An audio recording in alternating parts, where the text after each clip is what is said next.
Hello mind warriors, मैं हूं चैतन्य। And I'm Shweta.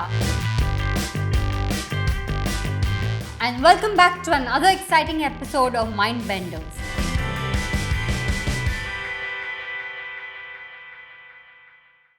और आज हम बात करेंगे about one of the most mysterious events ever occurred in human history. जी हाँ, it's so bizarre and unacceptable that इस पर conspiracy theories ना हो, ये तो हो ही नहीं सकता।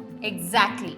But along with that, इससे कई लोगों की भावनाएं भी जुड़ी हैं, जो कि आज तक ये जानने की आस में हैं कि आखिरकार उनके फैमिली मेंबर्स या फ्रेंड्स के साथ हुआ क्या। Yes, we are talking about the disappearance of the Malaysian Airlines Flight 370, जो कि 8 मार्च 2014 की रात को कहीं गायब हो गई और 7 साल बाद आज तक ये नहीं पता चला कि आखिरकार MS-370 गई कहाँ।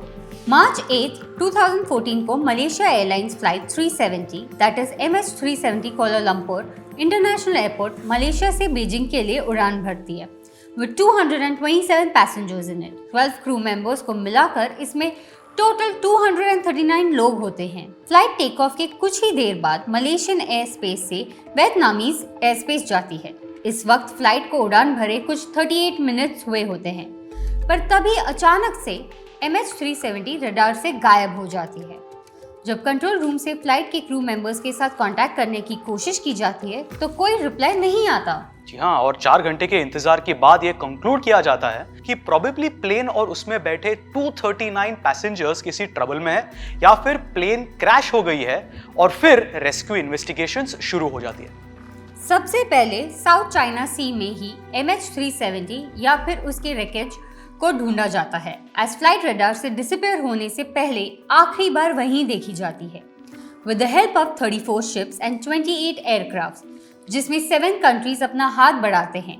रेस्क्यू इन्वेस्टिगेशन किया जाता है, पर इसके बावजूद MS-370 का कोई पता नहीं चलता। फ्लाइट का एक भी टुकड़ा वहां नहीं दिखता। बट एज ये केस इतना इंपॉर्टेंट है और इसमें 239 लोगों की जानें जुड़ी होती है, इसलिए मिलिट्री रेडार और सैटेलाइट इंफॉर्मेशंस को एनालाइज किया जाता है, जिसमें कुछ अजीब चीजें जानने को मिलती है। सैटेलाइट और रेडार इंफॉर्मेशन को एनालाइज करने पर यह पता चलता है कि MS-370 सबसे पहले अपने स्पेसिफाइड डायरेक्शन से डिविएट होकर साउथ वेस्ट की तरफ एब्रप्टली टर्न लेता है एंड देन 180 डिग्रीज शिफ्ट करके वापस मलाय पेनिनसुला की तरफ बढ़ता है। इसके बाद MS-370 आइलैंड ऑफ पेनांग के बैंक के ऊपर से होते हुए स्ट्रेट ऑफ मलक्का की ओर बढ़ता है, जहां यह अचानक गायब हो जाता है। This is so unusual and ridiculous.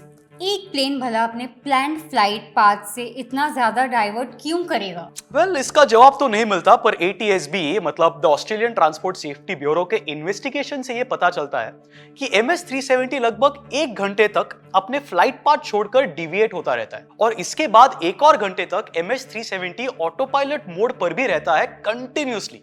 और फिर जब फ्लाइट का फ्यूल टैंक खाली हो जाता है तब ये इंडियन ओशन और साउथ चाइना सी के बीच कहीं जाके लैंड करती है, जहां ये आखिरकार डूब जाती है। ओके, तो जब पहली बार रेस्क्यू मिशन में MS-370 को ढूंढा जाता है, उन्हें वहां MS-370 कैसे नहीं मिलता? वो इसलिए श्वेता, क्योंकि मिलिट्री रेडार में जो प्रोबेबल क्रैश लोकेशन दिखता है वो पिछले रेस्क्यू मिशन के लोकेशन से मोर देन 1000 माइल्स दूर होता है। Oh, so now when they got the probable location, didn't they look for the plane again? Of course they did. और यही सर्च इन्वेस्टिगेशन दुनिया का सबसे कीमती सर्च इन्वेस्टिगेशन बन जाता है। करीब 3 साल तक इंडियन ओशन में डीपेस्ट सी इन्वेस्टिगेशन किया गया, पर सैडली MS-370 का कोई निशान नहीं मिला। How is that possible? I mean, even ऐसे में I would guess that plane crash तो हुआ होगा, but उसके टुकड़े कहीं तो मिलने चाहिए। I totally agree with you. But अब तक जितने भी इन्वेस्टिगेशंस हुए हैं, they all say that it still remains an unsolved mystery. Okay, but the investigation still went on. They did. जब ओशन में MS-370 का कोई ट्रेस नहीं मिला, तो मलेशियन पुलिस ने ऑन ग्राउंड इन्वेस्टिगेशन शुरू कर दिए। उन्होंने उन सारे पैसेंजर्स के रिलेटिव से बात की जो उस फ्लाइट में थे और उनसे यह जानने की कोशिश की अगर किसी की बात कोई पैसेंजर्स से हुई हो before the flight went missing और before it crashed, but again nothing was found. Okay, Chaitanya, but again, in case plane crash हुआ होता, then आई गेस किसी एक पैसेंजर ने तो अपने फैमिली या फ्रेंड को कॉल किया ही होता. आई मीन इफ मैं उस जगह होती I surely would have. I understand your point Shweta. शायद हर कोई यही करता because that's just human tendency. But as per the records इस इन्वेस्टिगेशन से कुछ नहीं पता चला. सो इसके बाद तकरीबन इंडियन ओशन के 20,000 स्क्वायर किलोमीटर्स की खोज शुरू हुई, जिसमें 3 देश and more than 150 million US dollars का खर्चा हुआ. इसके बावजूद जब MH370 का कोई पता नहीं चला तो इस केस को क्लोज कर दिया गया. What, are you serious? Yes, और तब लोगों का रिएक्शन श्वेता कुछ ऐसा ही था. That's so obvious ना चैतन्य. How can you close such an important case with no conclusions? And इतने बड़े फ्लाइट का कोई भी टुकड़ा कैसे नहीं मिला? And well, I guess this is when the conspiracy theories came up. As एक इतने बड़े फ्लाइट का गायब हो जाना और सालों के इन्वेस्टिगेशन के बाद भी उसका कोई अता पता ना मिलना, it's just not acceptable. You're right, Shweta. So the first theory जो सामने आती है वो ये है कि MH370 पर कई सारे बुलेट्स फायर किए गए थे और इसी वजह से इट क्रैश्ड. What? प्लेन पर गन फायर? हाउ? ये तो बस पीटर मिकमैन ही बता सकते हैं, who brought this theory up. Peter एक ऑस्ट्रेलियन इंजीनियर है जो कि दावा करते हैं कि उन्होंने गूगल मैप्स और नासा के सैटेलाइट इमेजेस के सहारे MH370 के डेब्री को ढूंढ लिया है और वो मॉरिशस के एक समंदर में अब भी है. Okay, but what he's saying, is it the truth? Well, जहां वो कहते हैं कि उन्हें प्लेन क्रैश इन्वेस्टिगेशंस का 25 साल का एक्सपीरियंस है और Australian officials of the Australian transport और सेफ्टी ब्यूरो ने भी उन्हें ये कहा था कि मे बी उनका estimation about the plane's debris सही हो सकता है, पर इस पर द अमेरिकन काउंटरपार्ट्स ने इन्वेस्टिगेशन करने से रोक लगा दी. The US again. I don't understand, हमेशा हर बात US पे जाकर क्यों अटक जाती है? बट पीटर का ऐसे मानना क्यों था? Well, Peter McMahon has no answers to this except his claims that US ने ही इसे पब्लिक से छुपाने के लिए ऑस्ट्रेलिया में इन्वेस्टिगेशन के वक्त 4 लोगों को भेजा था टू मेक श्योर कि ये इंफॉर्मेशन पब्लिक तक नहीं पहुंचती. Does this make any sense to you? No, because बाद में Australian transport and safety bureau और इनके यूएस काउंटरपार्ट्स का जॉइंट एजेंसी कोऑर्डिनेशन सेंटर से ये खबर आती है कि पीटर के द्वारा दिए गए इमेजेस 6 नवंबर 2009 से हैं, जो कि MH370 के गायब होने के 4 साल पहले से हैं. So it had no real evidence behind it. No, none at all. You know Chaitanya, sometimes I feel like लोग ऐसे केसेस में थ्योरीज लाकर फेमस बनने की कोशिश करते हैं. दो उनका तरीका काफी इंट्रीगिंग होता है, like Peter went through the NASA satellite images and Google Map images. पर वो ये भूल जाते हैं कि उन लोगों को जो इस केस में उन मिसिंग पैसेंजर्स से जुड़े हैं, लाइक देयर फ्रेंड्स, फैमिली, उनको किस तरह से अफेक्ट करता होगा. You're right, Shweta.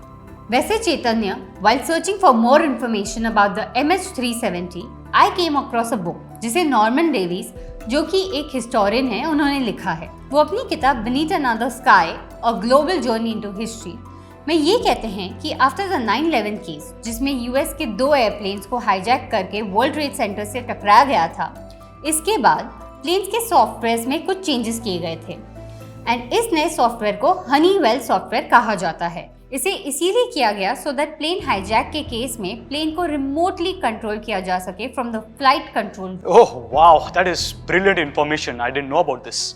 Yes. So Norman Davis कहते हैं कि मे बी MH370 को रिमोटली हैकर्स ने हैक किया था and he also added that इस प्लेन में कुछ ऐसी सस्पिशियस चीजें चाइना ले जाई जा रही थी एंड यूएस हैकर्स के सहारे इसे रोकना चाहते थे. So again the finger points are the US. Okay, that's a lot. Again, it's like neglecting the lives of so many people for one reason. But अगर ऐसा हुआ भी होता, then radar में फ्लाइट तो नजर आती. Exactly. जबकि कई लोग इस थ्योरी को ब्लाइंडली बिलीव कर लिए थे. कुछ लोग इस पर एक्चुअली सोचने भी लगे. एंड जैसे आपने कहा चैतन्य कि अगर फ्लाइट का सिस्टम हैक भी हुआ होता तो फिर वो रेडार में तो नजर आता ही एंड हेंस ये थ्योरी ऑफिशियल्स पर कुछ ज्यादा इम्पैक्ट नहीं डाल पाया. It was debunked. Yes, you know Shweta, इसके बाद लोगों ने MH370 के बारे में इतनी सारी बातें की. Like maybe MH370 time travel करके किसी और टाइमलाइन में चला गया, या उसे नॉर्थ कोरिया ने मिसाइल से हिट किया, या बेसिकली चाइनीज गवर्नमेंट ने उसे कुछ किया, उसके वजह से MH370 डिस्ट्रॉय हो गया because of a Chinese missile and वगैरह वगैरह. And all these only deviated the case furthermore. Yes, और मैंने तो ये भी पढ़ा है कि किसी ने कहा था that MH370 went to the moon. I mean, come on, it's a plane, not a spaceship. Yes, but पता है श्वेता, जिस रात MH370 ने अपनी आखिरी उड़ान भरी, उसी रात में कई लोगों ने इसे मालदीव्स के कोटाबारू बीच के पास देखा था। और बस ये एक या दो जनों का कहना नहीं था, बल्कि कई सारे लोग लाइक फिशरमैन और जो भी वहां आसपास रहते हैं उनका कहना था कि उन्होंने एक प्लेन को एकदम नीचे से उड़ते हुए देखा था, समंदर के बीचों बीच, और हाँ, उसमें आग भी लगी हुई थी। Oh, so Yes, ये न्यूज CNN ने भी कवर की थी on the 19th of the same month. But again, as no traces of the flight were found there, it was concluded that people were probably lying for some reason. Chaitanya, I still don't understand that कि एक plane आखिर कैसे गायब हो गया, and अगर वो crash भी हो गया देन उसके कोई भी टुकड़े कैसे नहीं मिले। And more over Chaitanya, black box भी होता है ना प्लेन्स में, जिसकी मदद से प्लेन के बारे में पता चल सकता है, वो भी नहीं मिला। नो, एंड श्वेता, बस ब्लैक बॉक्स ही नहीं, टेक्नोलॉजी इतने आगे बढ़ चुकी है कि अगर कहीं ओशन में प्लेन क्रैश भी हुआ होता तो ये भी पता चल जाता with the help of hydrophones. Yes, hydrophones, which are sound recorders, जो कि पानी में होने वाले फेंट साउंड्स और जियोलॉजिकल मूवमेंट्स को रिकॉर्ड करते हैं। इन्हें भी साउथ चाइना सी में चेक किया गया, उसमें भी कुछ नहीं मिला। Okay, no radar signals, no satellite records, no traces of debris, no contact with relatives of the missing passengers. I really can't accept this. I mean, see, इससे ज़्यादा easy to believe that the people saw the crashing. Yes, Shweta, but हाँ, जुलाई 29, 2015 में Madagascar के बीच के पास, which again comes in the Indian Ocean, वहाँ एक metallic part मिला और बाद में पता चला it was a part of the wing of MH370. Oh my God! Finally, we found something. Yes, we did. इसके फर्दर इन्वेस्टिगेशन से ऐसे 31 डेब्री मिले जिसे इन्वेस्टिगेट किया गया, और इनमें से 18 आइटम्स कुछ हद तक MH370 के हो सकते हैं, ये बताया गया। एंड और एग्जामिनेशंस के बाद इनमें से 3 पार्ट्स को कंफर्म किया गया कि ये MH370 के ही थे, पर उन पर एक्सप्लोजन या बुलेट्स के कोई मार्क्स नहीं थे, और इसलिए अगेन कंक्लूसिव एविडेंस के ना होने की वजह से ये केस अधूरा ही रह गया। दो ये कंफर्म हो गया that the flight must have crashed in the Indian ocean.